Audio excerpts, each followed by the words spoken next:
नमस्कार दोस्तों।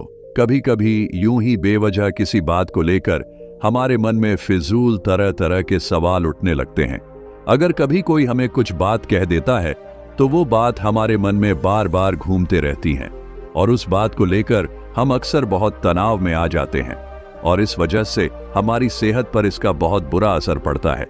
तो इस बेवजह उठ रहे सवालों को कैसे हम शांत कर सकते हैं, बेचैनी को कैसे शांत कर सकते हैं और हम इस तनाव से बाहर कैसे निकल सकते हैं, इस कहानी में मैं आपको गौतम बुद्ध की ऐसी 4 आदतों के बारे में बताने वाला हूं जिससे आप अपने जीवन में अपनाकर उस तनाव से बाहर निकल जाएंगे और अच्छे कामों में अपना जीवन व्यतीत कर एक अच्छी जिंदगी जी सकते हैं।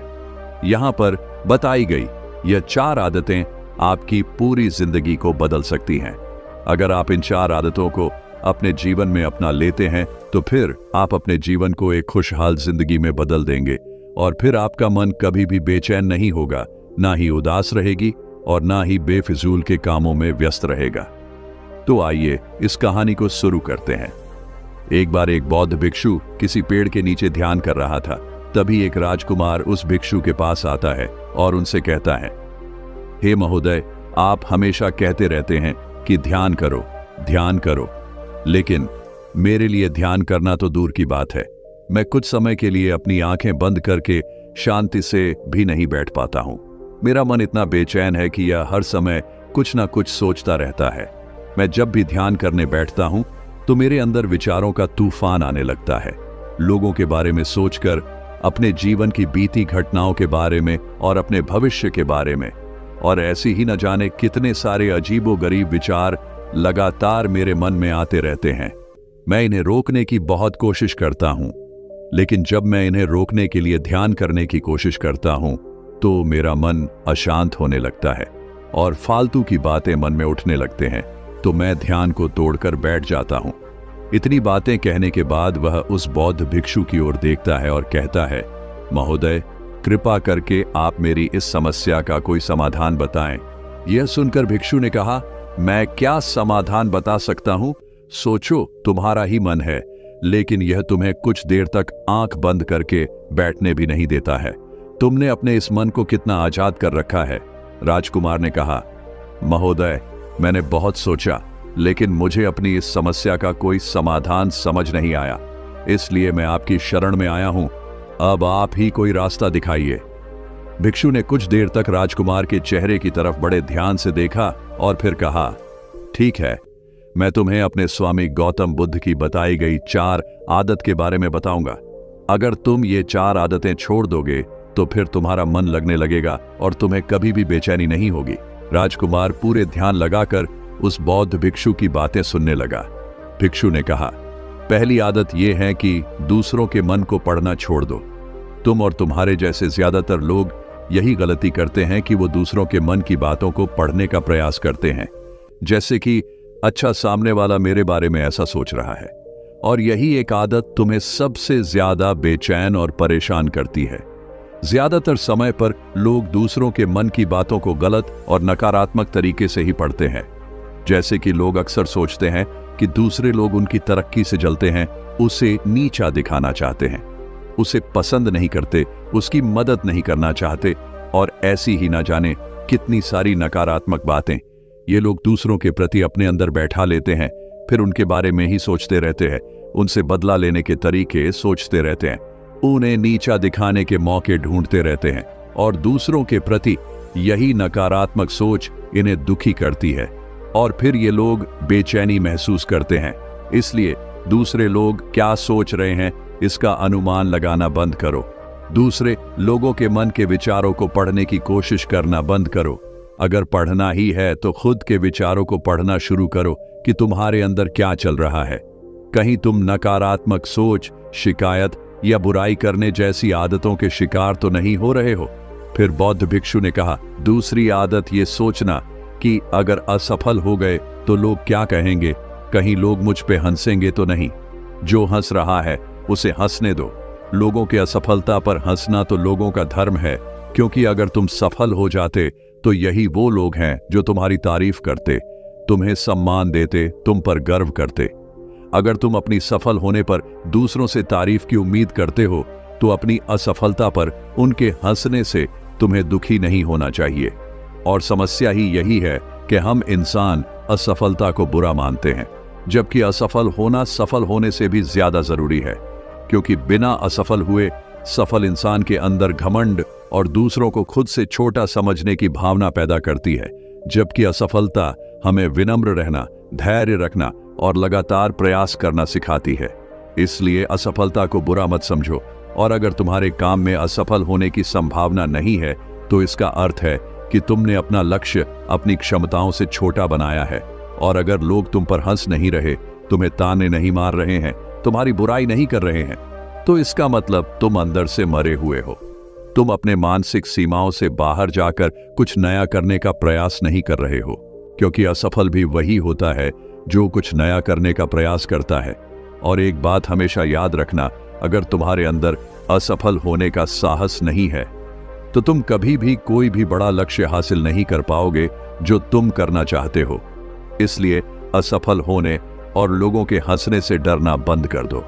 बौद्ध भिक्षु ने आगे कहा कि तीसरी आदत यह है कि बेवजह समय को बर्बाद करना छोड़ दो। लोगों को लगता है कि वो समय को काट रहे हैं, लेकिन असल में समय हर बार उन्हें काट रहा है।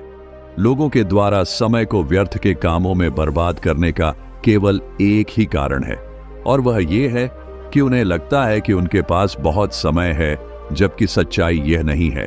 क्योंकि उनसे पहले वाले लोगों को भी यही लगता था कि उनके पास बहुत समय है, लेकिन उन्हें पता नहीं चल पाया कि कब समय बीत गया और उनका बुलावा आ गया, और जब तक उन्हें अपनी गलती का एहसास हुआ तब तक समय उनके हाथ से निकल चुका था। बस पश्चाताप रह गया था कि सारा जीवन व्यर्थ के कामों में बर्बाद कर दिया, और फिर इस दुनिया से बिना खुद को जाने, बिना इस जीवन की सच्चाई को समझे वो चले गए। इसलिए जब तक यह जीवन है, इसे अच्छे कामों में लगाओ, खुद को जानने में, दूसरों की मदद करने में, लोगों को सही राह दिखाने में, मानवता के कल्याण में। और दूसरी बात, समय को बर्बाद करने से आज तक किसी को खुशी नहीं मिली है। हालांकि समय काटने से तुम्हें क्षण भर की खुशी तो महसूस हो सकती है, लेकिन जब तुम्हें होश आता है और तुम देखते हो कि कितना सारा समय बर्बाद किया जा चुका है, तब तुम्हें खुद पर क्रोध आता है और तुम पश्चाताप के भाव से भर जाते हो। और फिर यही पश्चाताप का भाव तुम्हारे अंदर तनाव पैदा करता है और तुम बेचैन हो जाते हो और लगातार अपनी उस गलती के बारे में सोचते रहते हो। फिर तुम्हारा किसी भी काम में मन नहीं लगता और तुम उदास रहने लगते हो, और यह चक्र लगातार चलता रहता है, जिसकी शुरुआत हुई थी समय को काटने से। इसलिए समय को काटना बंद करो और वो करना शुरू करो जो जरूरी है। बौद्ध भिक्षु ने आगे कहा, चौथी आदत ये सोचना छोड़ दो कि मुझसे बड़े बड़े लोग नहीं कर पाए तो मैं कैसे कर पाऊंगा। असल में दूसरों से खुद की किसी भी चीज में तुलना करना ही व्यर्थ है, और यह तुलना करना ही हमें हानि पहुंचती है। सबकी परिस्थितियां अलग अलग होती हैं, सबकी सोच अलग है। और क्या हुआ, अगर दूसरे नहीं कर पाए तो हो सकता है कि तुम ही कर जाओ, क्योंकि अक्सर वही लोग इतिहास रचते हैं जिनसे ज्यादा उम्मीद नहीं होती। और फिर हो सकता है कि जिसे तुम बड़ा समझ रहे थे, जिसके लिए तुम सोच रहे थे कि उसने बहुत मेहनत की है, बहुत प्रयास किया है, उसने कभी उतना प्रयास किया ही ना हो, केवल मेहनत करने का दिखावा किया हो। क्योंकि ज्यादातर लोग कभी उतनी मेहनत करते ही नहीं है जितनी उन्हें अपने लक्ष्य प्राप्ति के लिए करनी चाहिए, और दूसरे लोगों के सामने यह दिखाने का प्रयास करते रहते हैं कि मैंने तो बहुत मेहनत की थी लेकिन मेरी किस्मत ही खराब थी।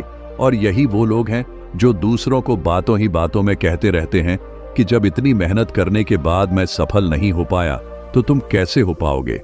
लेकिन अंदर ही अंदर यह इस बात को जानते हैं कि उन्होंने कभी उतनी कोशिश नहीं की थी जितनी उन्हें करनी चाहिए थी। ये बस दूसरों की नजरों में अपनी इज्जत बचाने के लिए और इस डर से कि कहीं दूसरा व्यक्ति इनसे आगे ना निकल जाए, ये अपने अधूरे प्रयास से घबराते रहते हैं और दूसरों को डराते रहते हैं कि जब मैं नहीं कर पाया तो तुम कैसे कर पाओगे। इसलिए किसी दूसरे असफल व्यक्ति को देखकर यह सोचना छोड़ दो कि तुम भी कहीं असफल हो जाओगे। तुम बस अपना सर्वश्रेष्ठ प्रयास करो और बाकी सब समय पर छोड़ दो।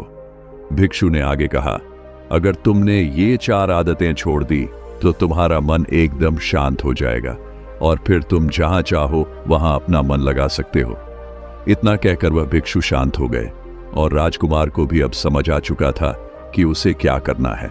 उसने मन ही मन उन 4 आदतों को छोड़ने का निश्चय किया। उसने उस बौद्ध भिक्षु को धन्यवाद किया और वहां से चला गया। दोस्तों, हमें यह नहीं सोचना चाहिए कि लोग मेरे बारे में क्या सोच रहे हैं। अगर मैं कोई काम करता हूं तो लोग मेरे उस काम को लेकर हंसेंगे। इसके अलावा हमें अपना फालतू समय बर्बाद नहीं करना चाहिए। इसके अलावा हमें कभी भी यह नहीं सोचना चाहिए कि अगर किसी व्यक्ति से कोई काम नहीं हो पाया है तो मैं उसे नहीं कर पाऊंगा। अगर आप मेहनत से किसी भी काम को करते हैं तो कोई भी काम छोटा या बड़ा नहीं होता और एक ना एक दिन सफलता अवश्य मिलती है। तो दोस्तों, अगर आपको ये कहानी पसंद आई है तो इसे लाइक करें, कमेंट करें और अपनों तक शेयर करें और हमारे इस चैनल को सब्सक्राइब करें ताकि आगे भी आपके लिए ऐसी कहानियां लेकर आते रहेंगे। तो आज के लिए बस इतना ही। फिर मिलूंगा आपसे अगले दिन ऐसे ही एक और नई कहानी के साथ। तब तक के लिए धन्यवाद।